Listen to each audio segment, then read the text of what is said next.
12 வயசில் மனசில் பட்டாம்பூச்சி பறக்குமே. லவ் இல்ல அதன் பேர் லவ் இல்ல.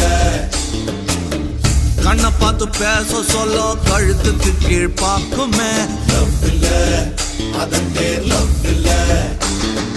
கீஞ்ச பாயில் கவுந்து படுக்கும் போது உன் கனவில்ல கிளியோபட்ரா வந்தா லவ் இல்ல. ஜவுளி கடை பொம்மைய பார்க்கும் போது உன் புத்திக்குள்ள கவுளி கத்தும் அதுவும் லவ் இல்ல. இதுக்கு உசுர கொடுக்கணும், எது நஜம் புரிஞ்சு நடக்கணும். காதல் ஒன்னியும் கடவுள் இல்லையடா, இந்த எழுவு எல்லாம் ஹார்மோன் செய்யும் கலகம் தான்.